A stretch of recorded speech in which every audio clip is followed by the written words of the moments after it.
Ladies and gentlemen, we're back for the second and final portion of today's focus on COPD. Tsaka asthma, no? Pwede bang differentiate yan? Hindi pareho yan, di ba? Let my student do the talk. Oh, okay. Okay. Sige po, Assistant as per my teacher, kung gaano siya kagaling magturo sa akin. Oo, apparently talagang marami kang natutunan kay mama. Kasi yung pong asthma is different talaga yan sa COPD. Yung asthma pwedeng pagkapanganak, yung tinatanong niyo po kanina na nandyan na yan nung pagkabata. Pwedeng, ang symptoms din kasi ang pagkaparehas nila, parehong hinihingal, nahihirapang huminga. Similar, no? Similar yung presentation. Kaya nga yung complaint ng mga COPD patient namin ay hinihingal, sabi nila asthma. Kasi mas alam nila, mas kabisado nila kasi yan yung asthma na term.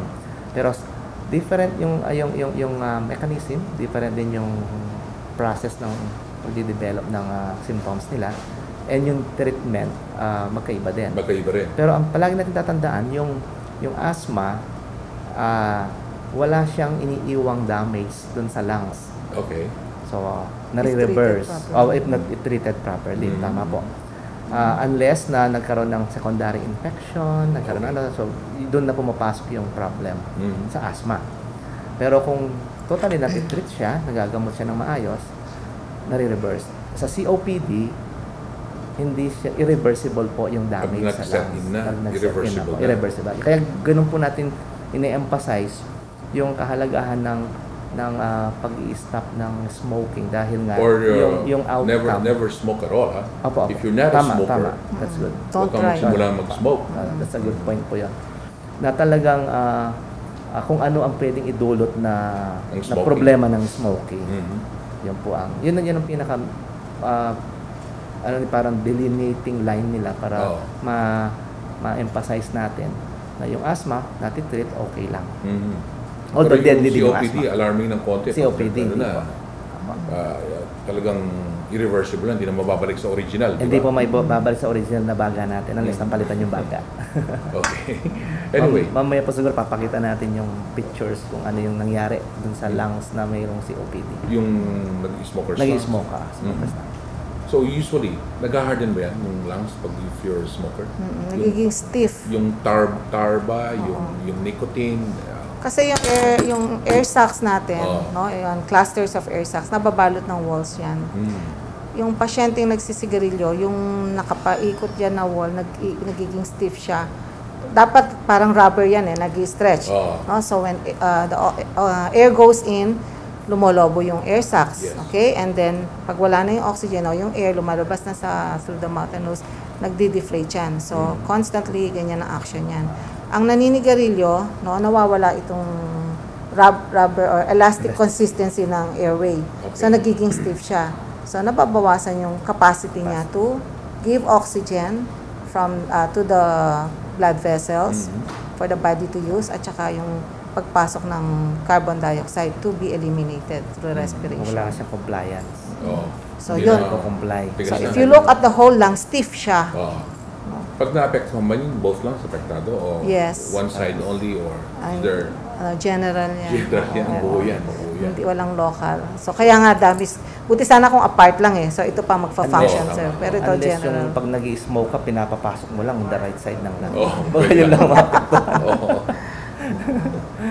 Kaya, dahil yung pinag-usapan natin dito, preventive medicine, di ba? Mas magaling talaga yung preventive medicine.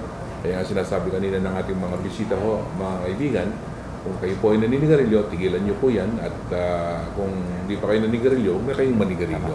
Especially for the young population, di ba? And of course, hindi nga lang sa cigarette smoking yan, Yes. We have mentioned kanina, environmental, no? And also occupational.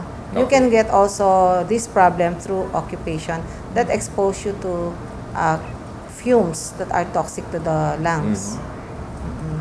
So kung halimbawa exposed ka doon, be sure na binibigyan ka ng company mo ng the right gadget, no, yung protective devices. Yes. Okay. And what are these? What are some of these? Siyempre, yung mga mask, hindi lang ordinary face mask yan, no?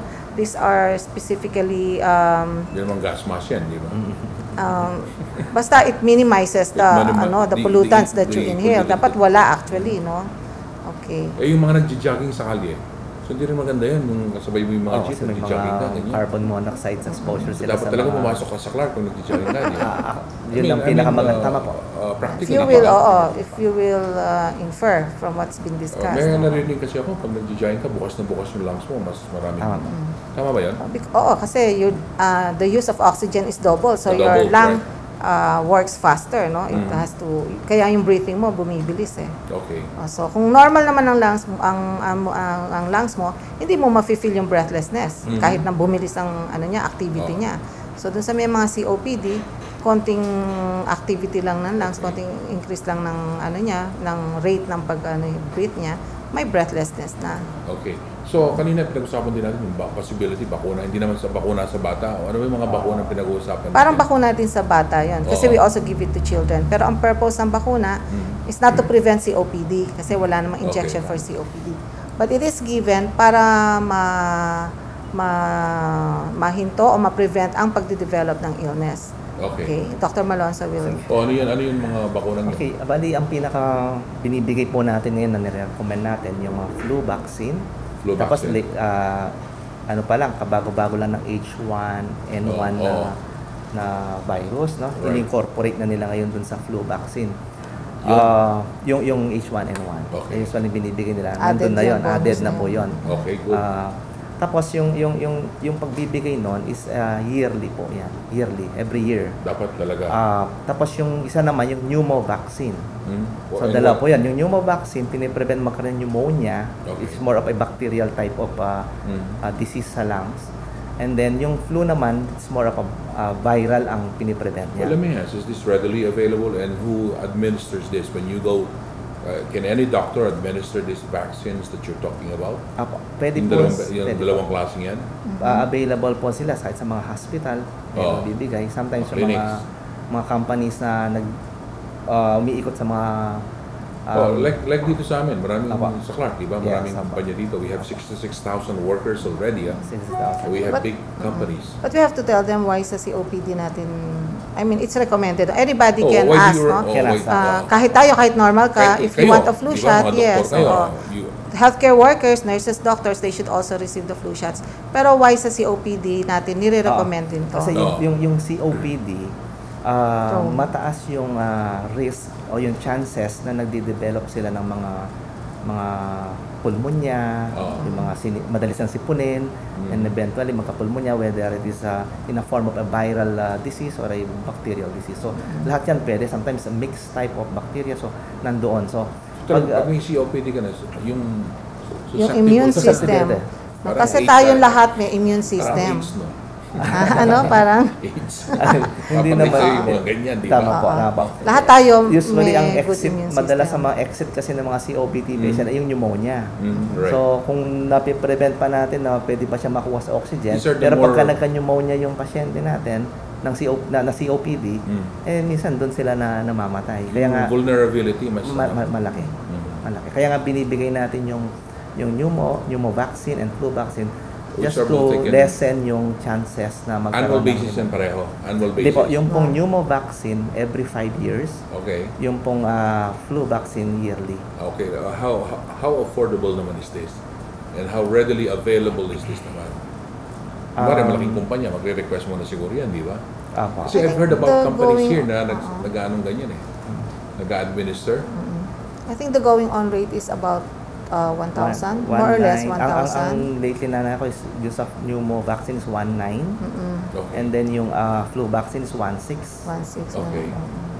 Pero pag gano'n, So pag sa mga maramihan, ibang meron bang company, for example, 1,000 yung kinukuha, ang Oo. kausap po nila yun yung mismong Kasi marami distributor supplier ng na. supplier nila. Kung if they get many, no? In bulk, They can, in bulk. Kasi parang ang ano niyan, for every so na makukuha, bibilin mo, may additional kang ganito. No? Pero it will definitely help the one who's vaccinated. Yes. Merong Oo. definite- Studies have shown that this is really very Beneficial. helpful, beneficial.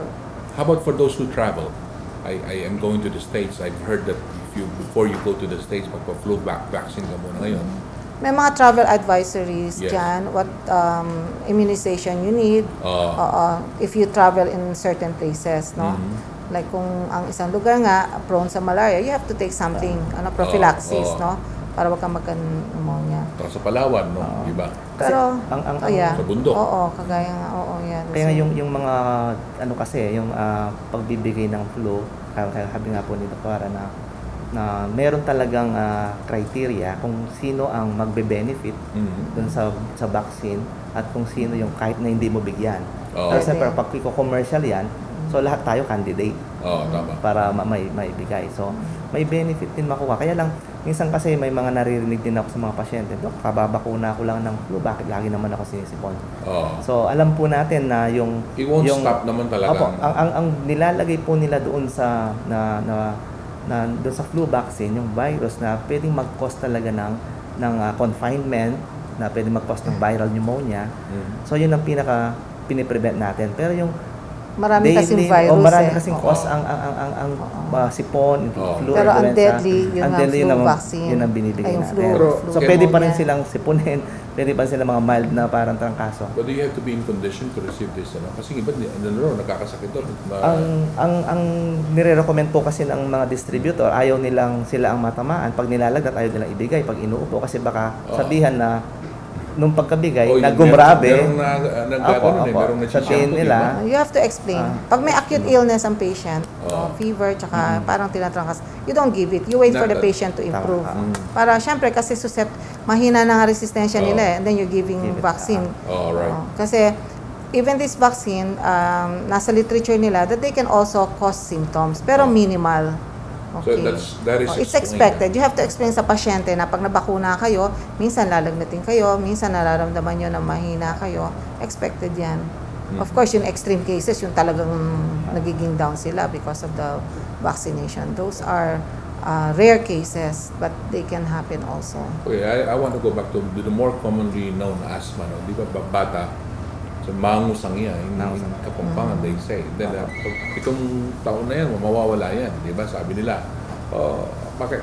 Is there truth to that, Dr.? Somehow there is a truth to it, no? Although, ang sinasabi namin, once an asthmatic, always an asthmatic. Ibig sabihin, you can always have an asthma attack no matter how old you are. Pero ang na-obserbahan nga at the age of 7 or so, Yes. hindi siya nawawala. Nagko-quiet down lang siya. Why is it? There is no explanation. Mga bata, mas maraming tinatamaan ng gano'n. Is that an allergy or yun? Yeah, asthma is a form of allergy, no, sa airways. Pamamaga ito. If you open the lungs of patients who are asthmatic, yung airways nila, not the lung itself, no, yung mga tubo-tubo doon, yun yung mga namamaga. Pag namamaga siya, they tend to close. Yes. So when they close, there's little space For the breathing. for the air to come in and out. Okay, and they make that peculiar sound, yung tinatawag nating wheezing sound. Wheezing sound. Pwede ba marinig yan? Pwede marinig. Merong ano eh. Meron tayo. Wheezing sound ang tawag yan. At saka yung kasing sa mga bata, siguro yung sinasabi nila na at the age of 7, minsan sabi nila, parang nagiging kalmado lang, pero nandun pa rin yung tendency magkaroon ng attack. Acquired again. Sometimes. So may mga pasyente ako, at the age of 80, doon siya nagkaroon ng asthma attack. Pero siguro nung bata siya, meron na siyang history. Pero imagine for how many years wala siyang symptoms. Pero so, yung kasing mga at the age na pagkabata, mas exposed nila. Ayan po, pakinggan natin yung mga wheezing sound. Yun po ba yan? Parang pumipito na yung hangin pumapasok sa maliit na butas. Nagkikreate ng sound. Actual yun, di ba? That is a sound that you hear for both na may asthma or COPD. Okay. Kaya nga yung iba sinasabi nila, yung mga elderly na smokers, may asthma ako kasi yun ang naririnig nila. At actually, yung symptoms nila almost the same. Ang pagkakaiba nga lang ng COPD at asthma, yung asthma, pag ginamot mo, pwede siya mag-reverse. No? Pwedeng makontrol ang symptoms. Ang COPD, kahit naggagamot, every now and then may hingal pa rin sila. Hindi totally nawawala yung hingal ng iba, pagka medyo advanced stage na. Okay. Tungkol naman sa diet, wala bang yan? You don't recommend any type of diet for people with COPD or yung lifestyle change na sabi niyo, hindi ba kasama yung diet dyan? O kasama ba yung dieta dyan? Iba kasi yung iba yan. Ang mga lifestyle diseases kasi mga hypertension, diabetes, sa lifestyle na sinasabi COPD, yung smoking, yung mga gano'n, no? Siguro sama na natin yung alcohol drinking kasi may effect din sa immunity yan at saka sa edad ng pasyente. I think sa diet kailangan mas kumpleto yung mga balanced nutrition pa rin kung paano yung pwedeng makatulong sa normal na individual. At less pa rin yung mga toxic na naman nagkakos ng mga radicals na pagkain sa COPD. So kailangan i-build up din yung body. So when the restaurant says it's a no smoking restaurant, dapat talaga wala.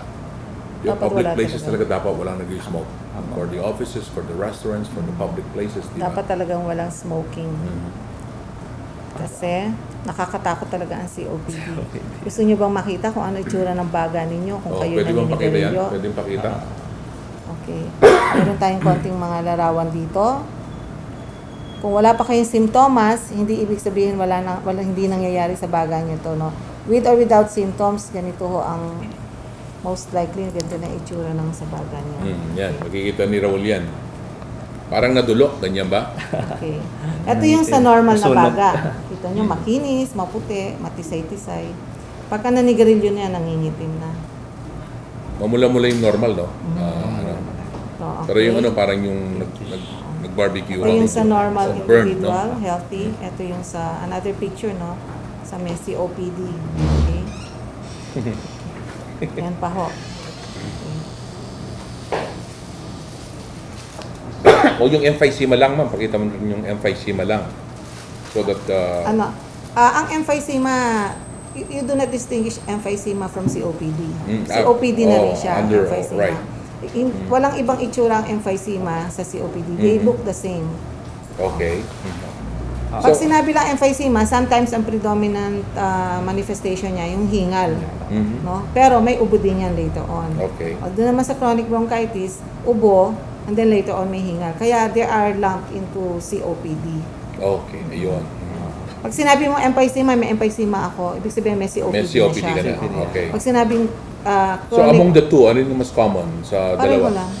Yung They pareho? eventually get the same manifestation. Same manifestation. Ayun. Okay. So ma'am, no, we have a few minutes left now. What do you want to tell our... Yung kanina, gusto ko maulit, lalong-lalo yung para sa bata. If there are smokers in the house, and there's a baby in the house, or children in the house, lalong dapat na... Opo. Kasi you can't be regulated in your house, di ba? Except you yourself, right? Okay. Tama. Kasi ang pag-i-smoke kasi, yun yung sinasabi natin, yung second-hand smoker, yung halimbawa, yung father nag-i-smoke, nandun po yung mga Is it anak. as bad as the smoker trying second hand? Yes. Parehas. Parehas lang Sometimes mas grabe yung second hand dahil nasisinghot lahat eh. Yung mismo nag-i-smoke, minsan portion of that yun na na-inhale niya. Oo. Pero same thing, wala namang difference doon eh. Kagaya nga, kasi yung father ko nag-i-smoke, ano?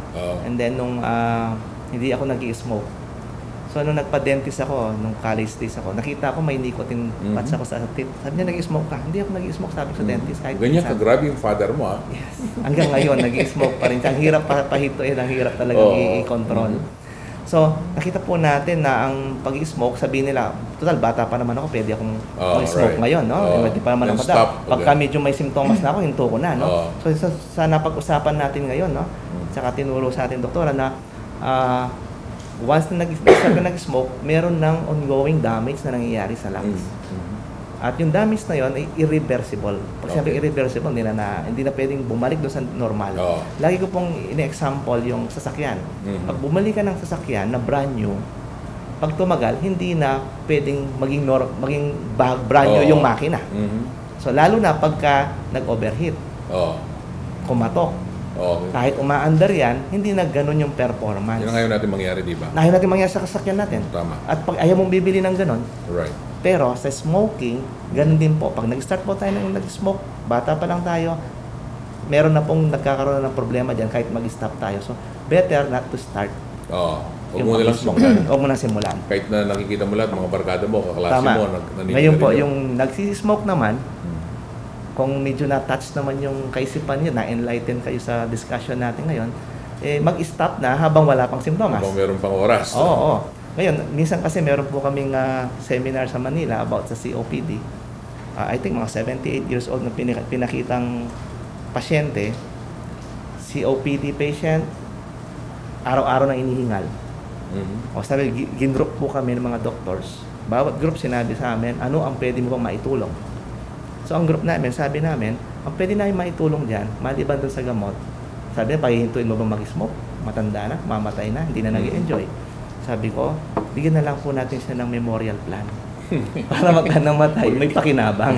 Ready na. Ganun po katindi na hindi na talaga nare-reverse yun na Hindi na minsan to. na yung kinamamatay ng Okay. isang pasyente.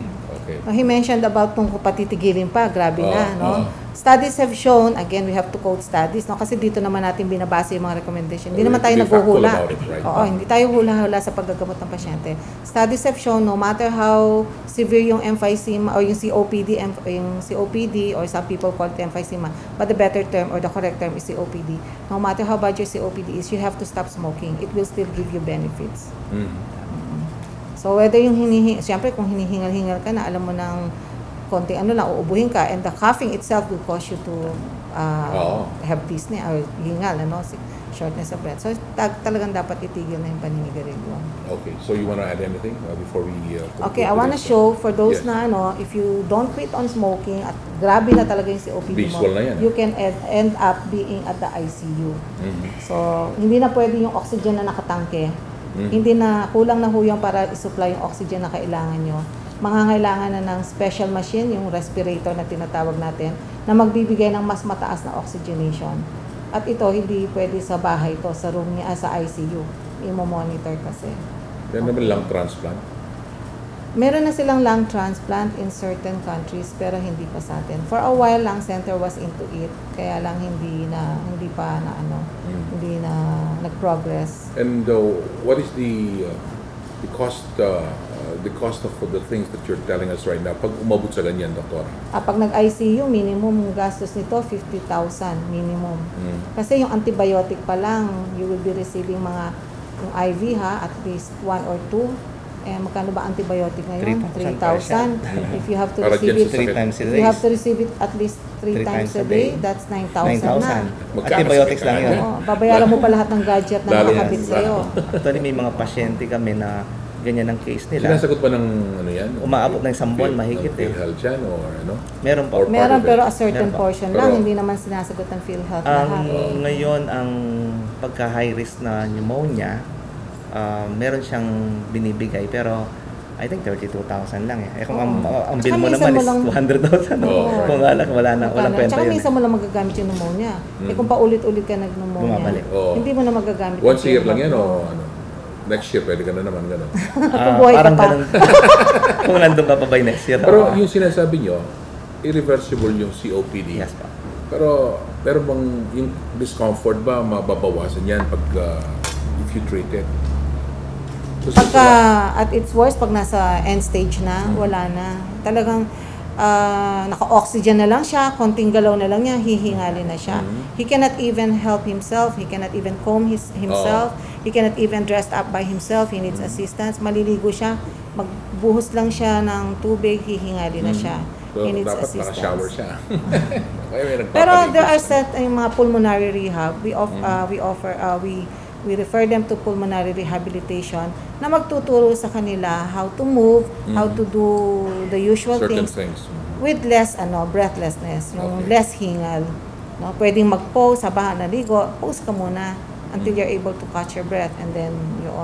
O Pero- kaya kung Sige ma'am, sige. yeah, you do things step by step and they teach you how to breathe para malesen yung discomfort ng pasyente. Meron nga pinapa-imagine kanina during the break eh. Sabi mo yung sa mga Godfather na mga pelikula. Yeah, I mentioned that yung Mga mga naka-wheelchair. Godfather, di ba, kung nanonood ka ng The Godfather series, may certain part doon na yung Godfather, naka-wheelchair siya, na may oxygen. Nasabi ko, tignan mo nga yan, di ba, mafia, maraming pera yan, despite their rich, their wealth, hindi nila kayang bilhin yung health nila. So forever sila naka-oxygen. Okay, so the discomfort is there.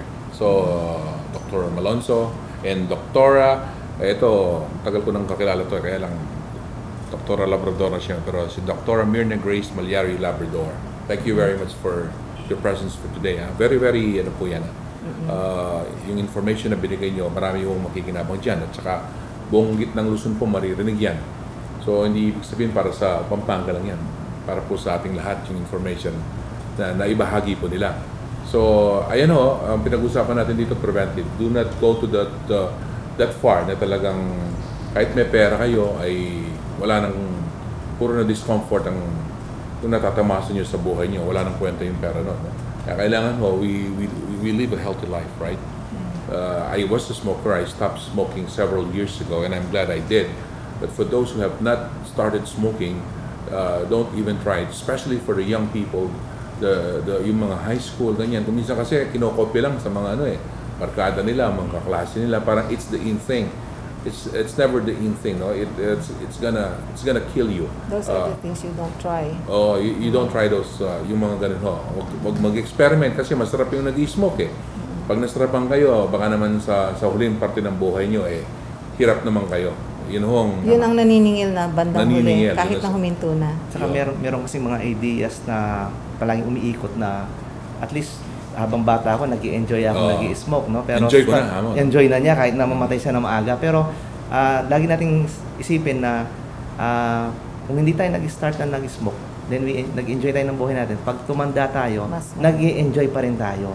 Nakikita niyo yung mga anak ninyo, mga apo ninyo, nakasama niyo pang naglalaro na hindi kayo nahihirapan. Yun sana ang titignan natin, hindi yung ngayon lang, and then mamatay na ako after. Yung kahit matanda ka na, pwede ka pa. Yes, tama. Tama po. Maraming salamat po mga kaibigan. Sa mga panawin natin, maraming salamat ulit. Sa inyo po, pakinggan po kasi meron tayong kasabihan, an ounce of prevention is worth more than a pound of cure. Totoo po yan mga kaibigan. Sundan po natin yan para sa the rest of our life we live relaxed and comfortable at hindi po naapektuhan ng pamilya natin.